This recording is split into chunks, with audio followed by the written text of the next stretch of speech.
شاء الله تعالى waxaan ku soo jirnay qaybaha burburiye qoyska oo aanu hadba qodob maalinba ka hadlaynay insha Allah maanta waxaanu ka hadlaynaa qodob kamid ah qodobyada aan isleenahay qoysaskanaga maanta aad buu burburiyay oo ah masayrka wuxuu kamid yahay faktarada ama qodobada maanta qoysas badan naga burburiyay oo iyadana xal laga helin oo sabab u noqday in qoyskaas naga burburo masayrku marka waa cudur xun oo ku dhaca rag iyo dumarkaba labadana waa ku dhaca marka inta badan kan guryaha naga burburiya wuxuu ka yimaadaa oo sabab u ah damaca ragga oo aad u fara badan oo jecel in ay deelay haddii ilaahay maaragtay ay suuragal u noqoto inay dhaqdhaqaaqooda badiyaan ama ay xaas badan guursadaan iyo samirka maanta gabdhaha jooga oo aad moodid inuu aad uga yaryahay hooyooyinkii hore ee soo gaarsay ee ka horreeyay iyaga marka damaca ragga oo waali ah oo zaa'id noqday iyo samiirada dumarka waxay keentay in qoysaskii masayr uu baabi'iyo taasaana sabab waxay u noqotay in aan ku soo daro qodobada burburiye qoyska inuu masayrku qayb ka mid yahay haddaba masayrku muxuu yahay masayrku anigu waxaan arkaa inuu yahay dareen waali wata oo asiiba maskaxda gabdhaha lala guursado ama ninkooda la guursado ee aan loo sheegin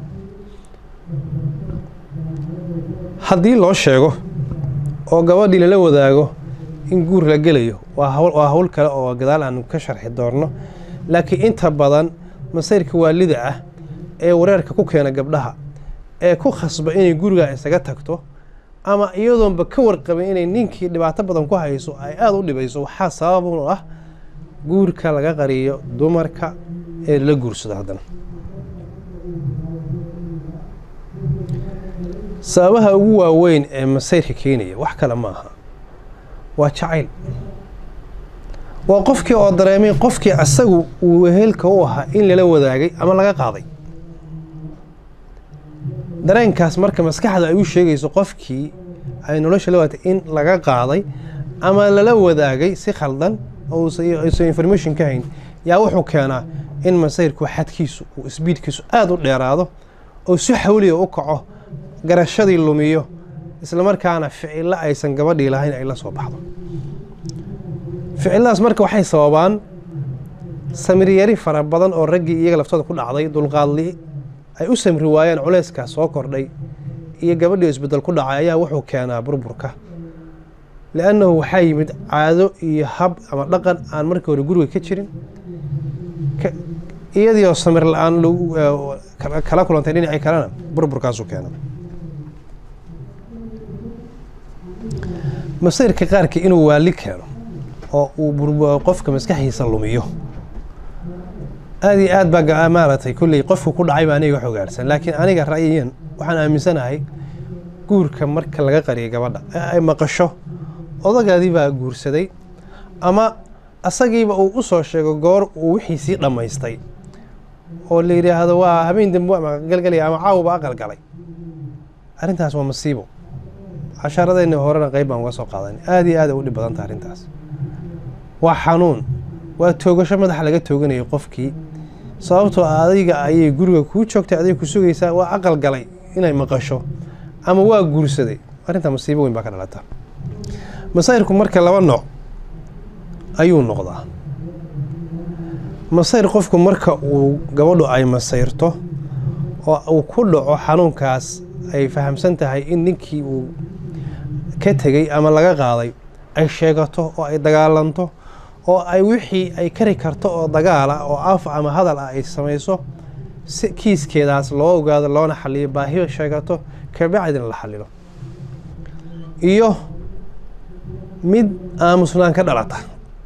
aamusnaan baa ka dhalata gabadhii baa lagu yidhi ninkaa waa guursaday ma guursada haa goor macaawo waa aamusaysa khalaas aamuskaas ay isku celinayso wixii ay qalbigeeda ku jiray aad iyo aad u dhib badan yahay maskaxdeeda waxbuu gaarsiinaya dareenkeeda inuu bedelaya maxaa dhacaya marka hadduu ninku u qaatay gabadh inaysan masayrin ee isku celisay masayrkii meelo kale kaga jirayaa guriga noloshii guriga isbedelaysa kharashaadkii guriga ku baxaya isbedelaya jiradii reerkaa badanaysa cabashadiiba zaa'id noqonaysa maalin walba dhakhtar baa loo sii socdaa laga soo socdaa iyadii jira ka bixi mayso marka waxaa fiican gabdhuhu inay tufaan waxay aaminsan yihiin inay tufaan baa fiican hal maroo gabadho tiraahdo anigu haddaad ila guursatay dee kula noolaalmaya ama waxa isi iyo wax process kula socda oo dheer oo muddo sanado ah kula socda oo sii xoogaysto sanadka sii weyn ka wanaagsan kan hadlaya fiican masayrka gabadhu laha ka hadasho oo maxaan ku yiraahdaa hadal uu ka soo baxo oo waxay rabto marka dambe aqarka la isula yimaada ka wanaagsan midka la qariyo oo gabdhaha ku dhaca casharkeena maanta intaas ayaan ku soo koobayaa waa Cismaan Sheekh Qoysbile oo idin leh insha Allah ta'ala dib ayaan u kulmi doonaa wassalaamu calaykum wa rahmatullaahi wa barakaatuh